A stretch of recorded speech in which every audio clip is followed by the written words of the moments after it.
What up, no? It is another Tuesday. This is Knockouts and Three Counts, and I'm still trying to survive from Metallica. But before we get to our episode tonight with the Queen of Badstreet, Miss Miranda Gordy, I got to tell you about our friends over at Potter's Tree Service, man. You know, if you're in need of tree trimming, wood chipping, lawn clean out, walnut logging, storm damage, Potter's Tree Service is the ones to check out. But hey, I might not know everything you need to know, but this video will show you everything you need to know, so you won't be calling Hacksaw Jim Duggan. Hit up Asa and our guys at Potter's Tree Service. Tell them Knockouts and Three Counts sent you, and then check out the show.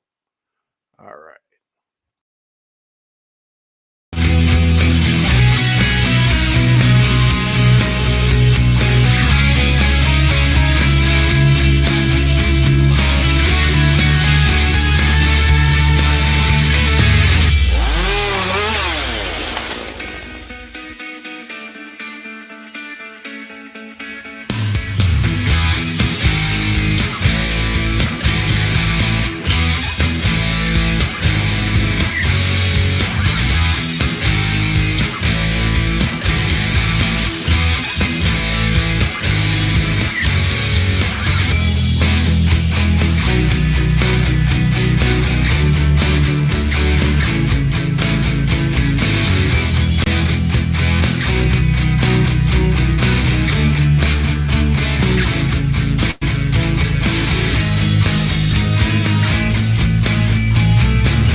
This is the Ring of Honor, a.k.a. Shane T, boy, the baddest champion you ever seen, boy. This is Mr.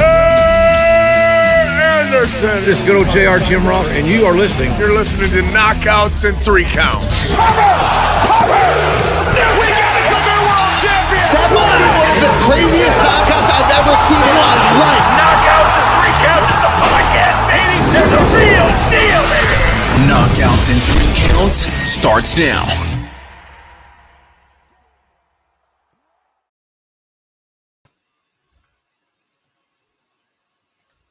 Boom.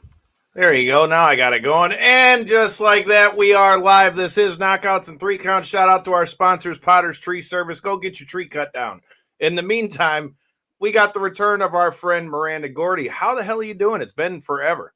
I know. I'm doing great. Just living life to the fullest like I've been doing. How are you all? Freezing my balls off. Other than that, I'm all right. How are you, Corey? Doing actually surprisingly well. I randomly came across an amazing Facebook Marketplace deal and happened upon a third motorcycle yesterday. So you bought you got one off Facebook? Yeah, that's the move. And shout out Steve from Facebook Marketplace, because he sold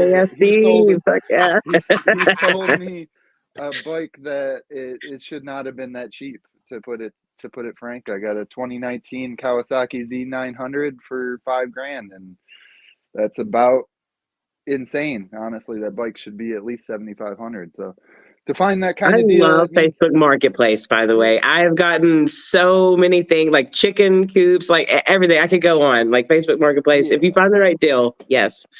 Yeah, it's for motorcycles, it's the move for used motorcycles. But I got lucky. Now I got to get rid of one of the other two. I don't feel like I got enough room for three, but other than that, man, I'm doing pretty well. It was a surprise to even myself, put it that way. So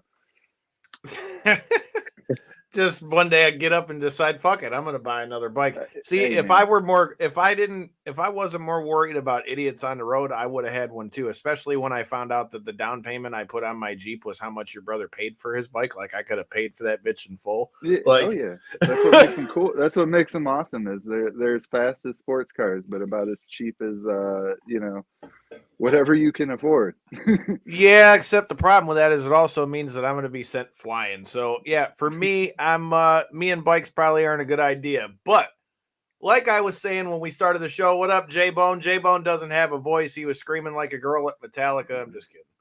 I figured the Metallica concert took his voice out. Once you told me that, I was like, it's got to be the concert. No, actually, the thing is, he really wasn't singing like that. So I swear to God, I don't know how the fuck he managed to lose his voice. But by the time we went into night 2, he was sounding like, damn it, what's my man's name? Damn it. Was it Von Wagner? I'm trying to think. Somebody just got hit in the fucking throat and their throat was all fucked up. J-Bone was out here. Man, I can't sing. I can't sing. I can't talk. I lost my voice. I was like, bro, you wasn't even singing like that. So other than that, man, shout out to Metallica. After 42 years, those motherfuckers still go hard, as well as our buddy Chris Cale from Five Finger Death Punch. Yeah, dude, it was a hell of a night. He said, I'm a mix of Beetlejuice and Macho Man right now. Oh, shit. But like I said, we're not here to talk about my Metallica experience. We're here to talk about you. So in the meantime, like I said, it's been a minute since you've been on the show. Catch us up on what's been new in the world of Miranda Gordy. Gosh. I'm still wrestling. I took a little bit of time off due to an injury. I tore my ACL. So I was out from December last year. I recovered and I was cleared about May. But I have a brand new shiny ACL, and it is shiny. I've seen the picture. The doctor showed me, and I was like, "Do you care if I get a picture of this?" Yeah, I recovered about May, and I've just been like working, my legs back up, and getting stronger, and making sure I feel confident again in the ring, and just taking time for personal stuff. I'm running a winery, distillery, a farm. So that takes up a lot of my time, and I had to spend a greater part of this year kind of getting that in order. And I also had a corn maze. I don't know where we just randomly thought of. Was it a haunted corn maze? Yes, a haunted corn maze. So in September when we opened it, it was like a regular corn maze and you could go through it. But October came and it became haunted, and we had like lights in it, and we had people jumping out, that whole thing, and it did pretty well. And I don't know if I'd do it again because it is a lot of work, and drunk people in corn mazes are just not. You can imagine. You can imagine. People think corn is like there to be messed up and stuff, and they did. Like they messed that corn up, but it was fun, and I did that for the better part of September and October, and now I'm back to wrestling again. I mean, anyone that can say they've been through a corn maze and hasn't picked apart at least 5 ears of corn and just thrown bits of corn all over the place, they haven't really went through a corn maze. That's how you gotta do it. What? I'm finding that out because I started explaining this to some of my really good friends who are just like, you wouldn't expect it, but she was like, oh yeah, I got kicked out of a corn maze. And I was like, yeah, okay, if you have done it, then I guess it's just natural human things going on. Like you just see it, you want to tear it up. So yeah, I guess I don't blame them.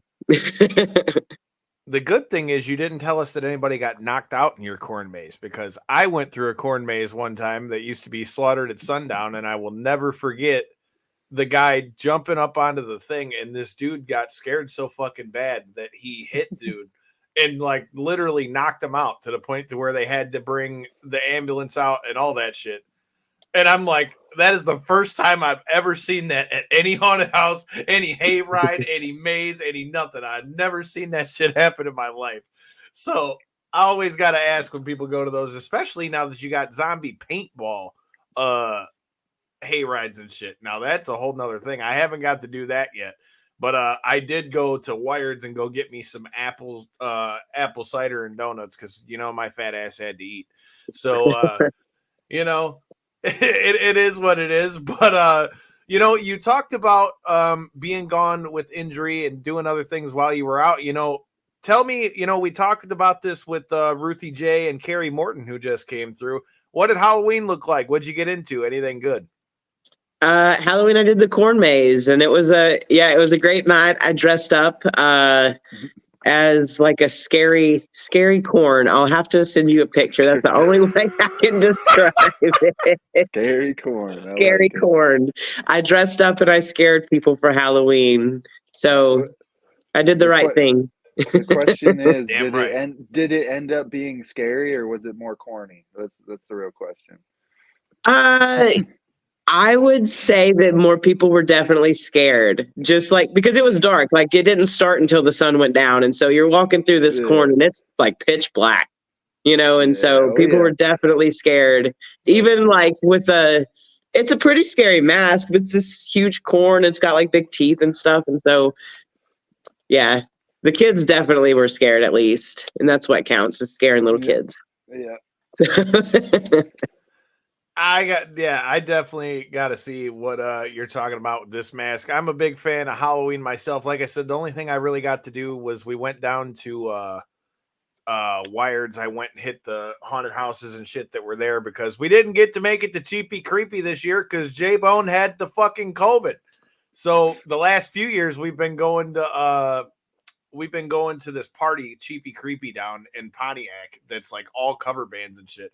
And last year, it was epic. I was dressed like Orange Cassidy, and I was in the mosh pit, and this asshole about made me blow my knee out. So what did I do but take another drink of my beer, dance my way back out there, and then when dude tried to run back at me, I did my best big back body drop in the middle of a mosh pit. It was a good time. Fucking A. But speaking of the things we were doing outside of wrestling, tell me what's new in the winery, man? Like, I know you and Craig or old Niles Plonk, doing your thing over there with the winery, man. I still got to try some of this wine. And speaking of which, Devin's been saying that he needed to try it out since the first time we brought you on. Shout out to Devin. I got to stand up in this fool's wedding. I told him years ago that shit was going to happen this weekend. This fool's getting hitched.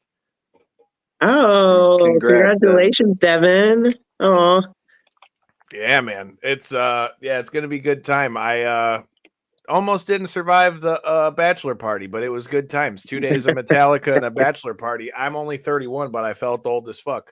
But maybe some of that wine would have helped me out. Right. I know. I need to bring some up to Michigan sometime. Definitely we need to. Well, so actually, we just started.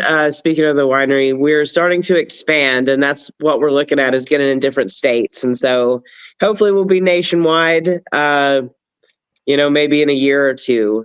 So we're about to become statewide, and I'm looking at places like Texas and Tennessee to start distributing because those are like awesome states. Especially Texas, it's huge. It'd be a great market because we make a lot of cool wines, like the mango chili lime. I think that would stay sold out in Texas. But so just expanding. We've expanded to a distillery now. We have a Long Line Distillery, which makes whiskey, and we're working on rums as well. So we're just like all out there doing all kinds of crazy stuff. I can imagine if the tales that are told with some of the whiskeys and stuff like that are true, with the aging processes and stuff like that, I'm sure that's got to be a whole endeavor to get your hands, I guess, into. It is. It is a process, and we have another guy who's a wrestler, and it's kind of fitting. He goes by Moonshine Mantell out of Texas, and so Moonshine is our distiller now, and so he's in charge of the whiskey, and it's still under Windy Wine, but it's called Long Line, and he does most of it. Like, Craig's still the chemist. He still comes up with the flavors and makes sure it's all good and ready to go out. But Moonshine's the guy watching the still and making sure that it's coming through there nice and clean. Now, do you guys ship orders at all, or? Yeah, we can ship the wine, depending on your state, of course, depending on the alcohol and shipping laws. We're still working on the whiskey because there's different laws about whiskey in Missouri, thanks to places like Budweiser, who maybe have their hand in the laws here. They're based out of St. Louis and stuff. And so, they whatever they can do to kind of keep the little guy down. You gotta love it though, man. You talk about Texas being one of the first places for you guys to go to. Makes sense that Freebird would do well in Texas. I mean, I'm just saying. But with that said, I mean, it's funny you mentioned that with Moonshine Mantel. So now you tell me you got 3 wrestlers running a distillery and a winery, man. I mean, it sounds like a good time to me. I've heard a lot about Moonshine Mantel for a long time. So shout out to him. I know he saw some of the promo earlier. So with that said, let's talk a little bit about wrestling. So now we were talking about before we went on air about you making your way back to the ring. I saw you've already picked you up a new championship. How are you feeling about getting into the ring since you've been back from your knee? And what are some of the goals now that you're getting back there? So I actually, getting back into it, I was very nervous, of course. Like, that's a pretty brutal injury. And it happened at such like a weird time. It was actually, I had been training for a WWE tryout, and so that kind of sucked and it knocked me down a little bit.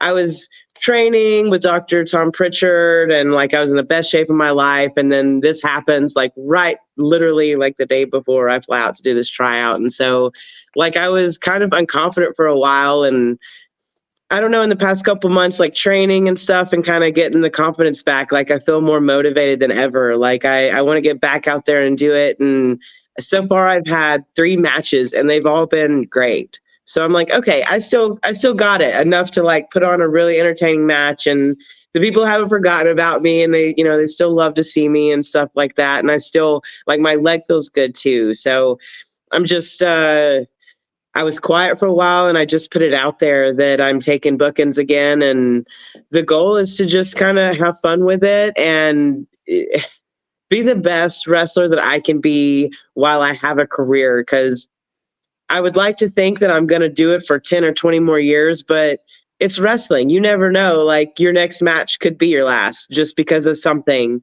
and so I'm kind of thankful that, even though it sucked, it was a humbling experience, and it makes you realize like what you have and what can be taken away from you so easy. So that's definitely motivated me. Now I just want to put on bangers like every show and do it all the time. Like I was doing it all the time, but now like a more purpose, I guess.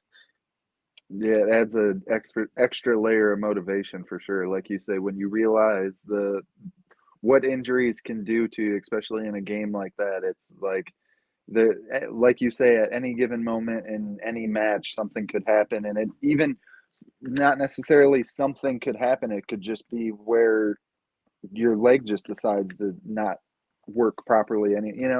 It could just be anything. So like you say, to not take that for granted and actually really appreciate all those moments, it helps bring that into light whenever you have an injury like that, for sure.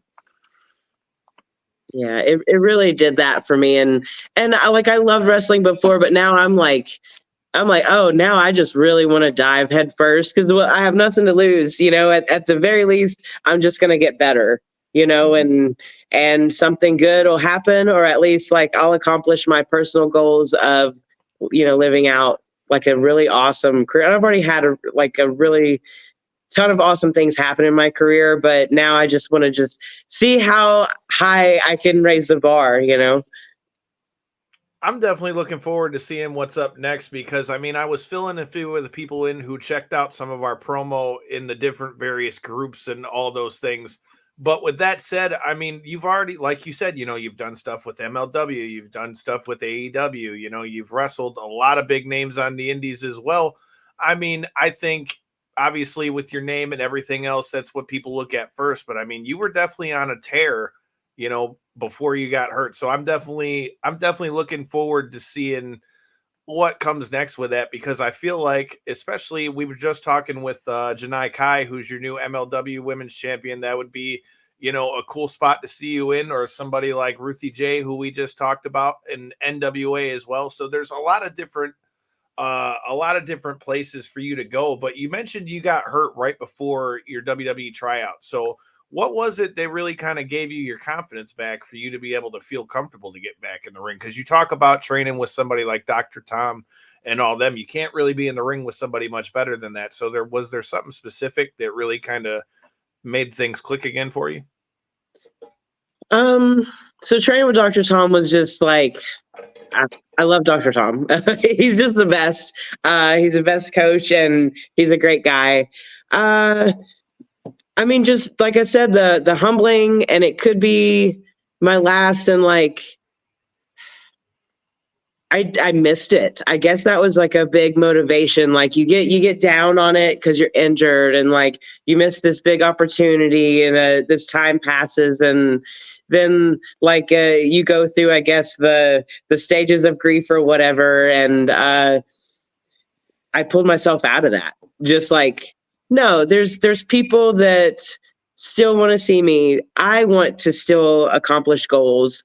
Like, I just got to get back out there. Like that's basically it. As shallow as that is, like, no, I'm just like I'm just gonna do it. So that was it, really. It's one of those things where you can make a big deal out of it in your head of the return and stuff like that, and kind of build bridges and build walls that don't necessarily need to be there, that you would end up having to climb, or you can just go head first into it and realize that, hey, this was already something I was doing before. As long as my leg is what my leg is, then yeah, let's get to it. Yeah, that's a lot of people were telling me, they're like, well, now you're gonna work a little bit smarter, because you obviously are gonna kind of protect your leg. And I had a match this weekend. Maddie was just like laying in my leg, and like everything feels good, but like even just that, like, let's say that's all I did, and nothing else, like my leg feels good. So even in my personal life, I'm like, cool, I'm healthy again, so kind of translating back and forth to like, this girl worked my leg, she was uppercut, all the things that would like make you nervous, and like it felt great. So like it feels good now. So that in general is just like, hell yeah, I did it. I pulled through the other side. Definitely. How much when you were off, like how much are you keeping up with what's going on around wrestling, whether that be WWE, AEW, Ring of Honor, MLW? How much are you keeping up on that while you were off? And now that you're back in the ring, is there anything right now that's, caught your eye? So I still kept up with it as much as I did before. Now, getting back into it and training more and kind of like wanting to grow and wanting to like learn new things and stuff like that. I've been watching it more, and I've been kind of keeping up with it. I like to follow a lot of different people and like watch the clips and keep up with the modern events and who's champ here and stuff like that. So somewhat. I can't tell you that I watched this week's Raw or SmackDown, because I was probably traveling or doing something, but I'll go back and watch highlights and stuff if I do miss it. Gotcha. And I mean, it's always interesting because everybody you talk to, it's a little different. Some people, they watch every little thing. Other people, like you said, you have a few people that you like to watch, or you watch the clips to keep up on things. It's always interesting to hear, people's thoughts on all those things. While the time you were off and now that you're back in wrestling, obviously a lot of people are talking about the new movie that's set to come out in December for the Iron Claw. I know you said you haven't gotten to see it yet, but what are your thoughts? What are your thoughts on them making this movie in the first place? Because I'm sure you found out about it a while ago. Well, so actually I had no idea. None of the Freebirds had any idea. No way. Oh, yeah, it's kind of been a thing. So Silas Mason, the guy that plays my dad in the Iron Claw, reached out to me, and he's like, hey, I'm playing your dad in this movie about the Von Erichs. And I'm like, this is news to me. Okay, whatever. And like, he's like, yeah, he just let me know kind of the details that he could let me know. And so I appreciate that from him, but that's really the only source of information besides what everyone else knows that I was given, which is kind of crazy. And as soon as I found out that the premiere was going to be on the 8th in Dallas, I texted Michael Hayes, who's in the movie, who's still with us. He's still living. I text him like, "Hey, are you going to the premiere for this movie that you're in?" And he's like, "This is the first I'm hearing about it. Like, this was like 2 weeks ago." So That's the week, wild. yeah, the week before, the movie's coming out. Yeah, he doesn't even know anything about it. So they kind of kept us in the dark. I'm sure it's a great story. It looks like it's well done. I like other movies from the same studio. And I hope it is good. Even though they kind of left us out or whatever, there's been some things about that. Like, I hope that it portrays everything really well. And I hope it does really good because if anything, it makes all of that stuff more relevant. It makes the Von Erichs relevant. It makes the Freebirds relevant. It makes the Sportatorium. All of that, it brings it back. And of course, it helps me, but it helps the Von Erich boys too. And just bring back when wrestling was like the start of it being like this whole big thing, and it teaches people the history and stuff. And so that's kind of being optimistic about it is what I'm doing. I like it. I mean, it's unarguable. I mean, the Von Erichs and the Freebirds are one of the biggest rivalries in wrestling history. And so it was crazy when I heard that it was coming out. It's funny you bring up Silas Mason. As I mentioned, we just had Kerry Morton and Alex Taylor from the Southern Six on the show before NWA Sam Hain to talk about that. So it's interesting that they didn't let you guys know anything about it because, like I said, obviously it's about the Von Erichs primarily, but you can't talk about the Von Erichs without the Freebirds. I mean, without the Freebirds, the Von Erichs wouldn't have been as hot as they were in world class. And that's interesting. That's interesting to hear. With that said, though, what do you think it is about that story with the Von Erichs and the Freebirds, for that matter, that makes it something that is still, even now? I mean, I was just watching. I just saw the World Class documentary thing that WWE did all those years ago, just a few days ago, and even then, that they're talking about that stuff's happening in '82, and here we are in 2023, and we're making a movie about it. So, what is it that you think has made it last so long? Well, so Kevin's story is there's a lot of tragedy, and that's kind of what a lot of that. I mean, that's the basis of a movie. Like his life, there's the ups and downs. They were on top. They were just the biggest thing in Texas, and then tragedy after tragedy, and it makes a good story, is one way to put it. I know that sounds bad, but it does. It makes a good story. It makes you want to watch a movie and feel those emotions. And that's really, if you look at any other good drama, that's what it is. And the same thing with the actual wrestling, like from the 70s and 80s, like Freebirds versus Von Erichs. They had a good story. They had the good guys of Von Erichs. They had these bad guys that didn't care that came in from Georgia, the Freebirds. And that's what they did in the ring, is they told a good story. So it all translate into the drama, into the story of it.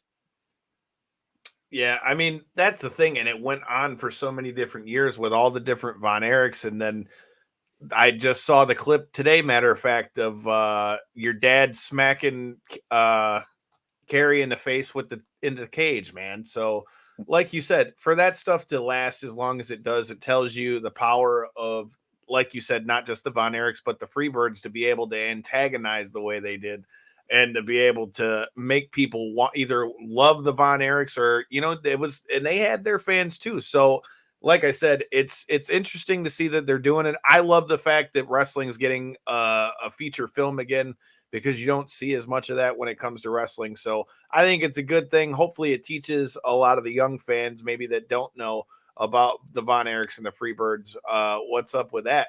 But you got to tell me, now that we've talked about, Throwbilly Silas Mason playing your dad, what do you think? Do you think he fits the bill pretty good from what you've seen of him as far as wrestling and stuff? Because when I looked, I was like, holy shit, they couldn't have picked a better spitting image on that one. Yeah, if they had called me up and were like, hey, you have the whole world to choose from, who do you think should play your dad? It would have been Silas Mason. So I'm very proud of that. And Silas is a great dude.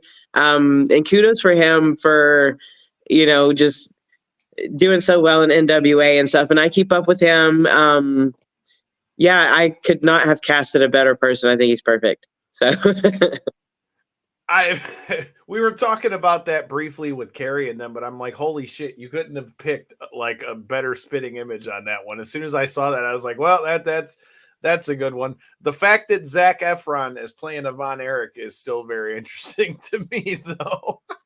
yeah, a lot of the Von Erichs were I don't want to say odd. They were not what I imagined someone. I guess in the face they kind of look, but like Carrie's build, like he's like this kind of smaller guy, and like I guess it somewhat resembles him, but I just think of this beast, huge, massive man, and so, but it is what it is, and I hope they portrayed it well. I'm sure they did a great job. You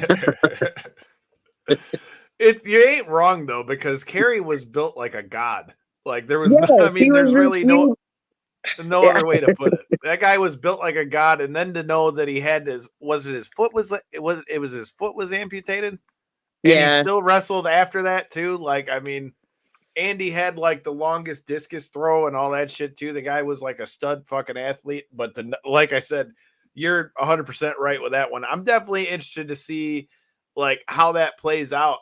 Another thing I had to see if you checked out, obviously you being one of the homies, I always am keeping up with what you were doing, but in your time away, somebody else that you were teaming with has really blown up in your friend, the other half of the new Freebirds, Hollywood Haley J over there, from when you were doing the stuff in OVW. Did you get to check out Wrestlers, and what do you think of what we've seen of Haley J? I am so proud of her. That is my sis. She's my tag team partner for life. Yeah, I was surprised. I'm like, heck yeah. So, cause all those people, they worked forever and they deserve, a comeuppance for sure. And Haley J does. I haven't watched the show yet, but I've definitely had people send me clips because she wore my shirt. And they're like, hey, your shirt. Like people from high school that don't even watch wrestling were like, this girl was wearing your shirt. And so, yeah, it's been cool in that sense. And like, I really appreciate her doing that. I feel like it was on purpose. Like what are you going to wear in front of the camera? Definitely my Miranda Gordy shirt. So, I am happy to see her just thriving right now. I think she's like going to the UK. I think I just saw it. So like, I'm cheering her on. Heck yeah. I really would like to do some stuff, like put us on tour. I think the Free Babes need to get out there and do some stuff, run roughshod over some other women's tag teams and just, be menaces, because that's what we do best. Y'all two together, you got the muscle with you, and then Haley can run her mouth for days, man, because watching Wrestlers, the Wrestlers thing, and seeing the whole thing between her and her mom and all that stuff, dude, I'm seeing them everywhere now. I know Haley was just supposed to have had a tryout with WWE too. Like I said, I loved that documentary. If you haven't watched it yet, highly recommend it. I was talking about it with our friend TK Trinidad as well. So definitely a lot of good stuff. But with that said, you getting to wrestle there. Do you have any thoughts on your time in OVW and like as far as it cultivating new stars and all that kind of stuff? I have enjoyed any time that I've been at OVW. Of course, I've worked with Haley J every time. No, I've had a couple singles matches, but they've been great. They've been something that I'd definitely show someone. The environment's real cool. Al Snow's like, he's a cool guy, just to hang around and get that knowledge and stuff. And he'll definitely like let you know what you need to do better or what you do good or, change this, whatever. He's a great coach. And I hope to get back there soon. They got a lot going on and they're coming up, and they have in the past, they've generated a lot of stars. My brother went through OVW before he went to, that was his developmental, was OVW, before I think he went to either Wildside or actually was signed to WWE. So my brother's been through OVW. Everybody that somebody's been through there. And so it's good to see them kind of become relevant again. Yeah, man. I thought that was really cool because I feel like, us covering the indies and the big shows and all that stuff, it was kind of cool I feel like for people who maybe don't know as much about the indies to kind of see what some of it is, and not only just the indies, but I mean just the grind that wrestlers go on. Because I mean, it's not like you just saw people who have never been on TV, like you said. You know, they had Al Snow was there. You had Shira, who was with Impact. You had James Storm come through there during the show.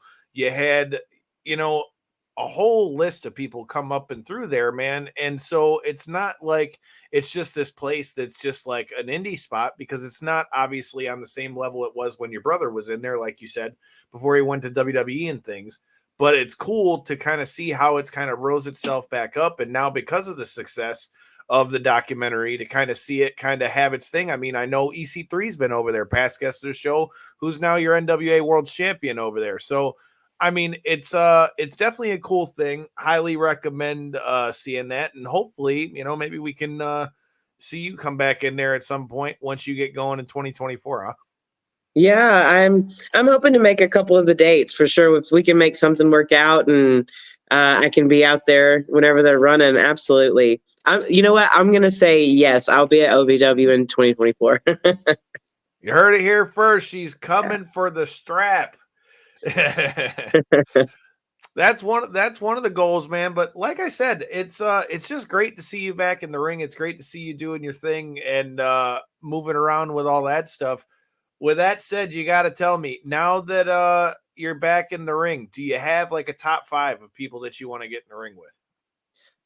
Ooh, a top 5. Oh my gosh, I'd have to like look at my social media. I don't like think about this. I can think of some people that, sure, I can name a couple. Taya Valkyrie, Masha Slamovich.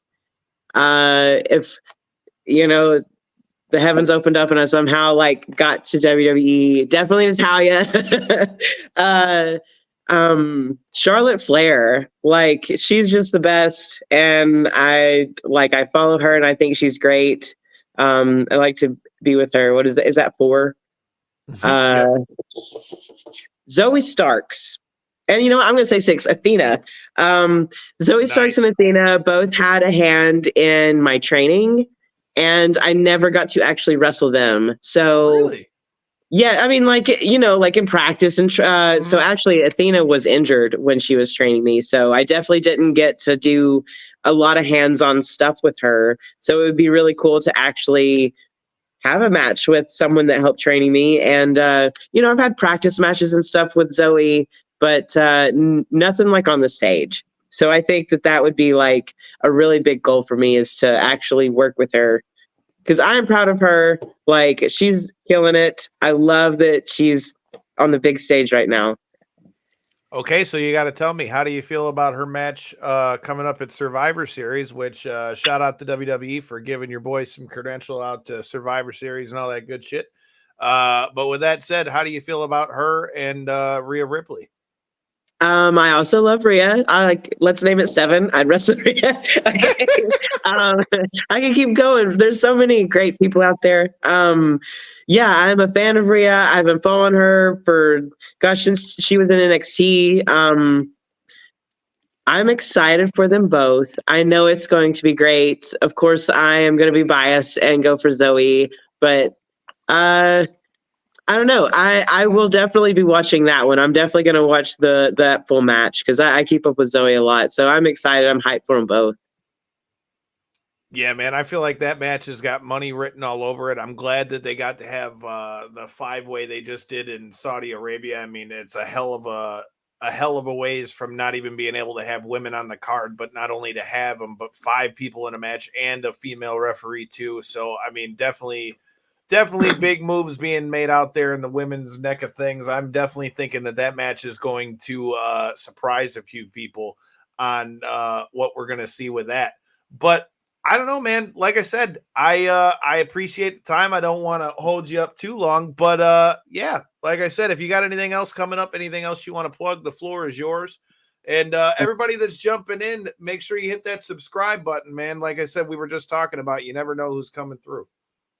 Yeah, so a couple other cool things that I believe are coming up, and this, I really think 2024 is going to be a big year for me in wrestling, one way or another. of course, with this movie coming out, the Iron Claw, you're bringing the Freebirds and Von Erich feud, you making it relevant again. The WWE, as far as I know, is releasing the Executioner figure, which is my dad, and it has a hood like you can put on or whatever. So they're going to release that.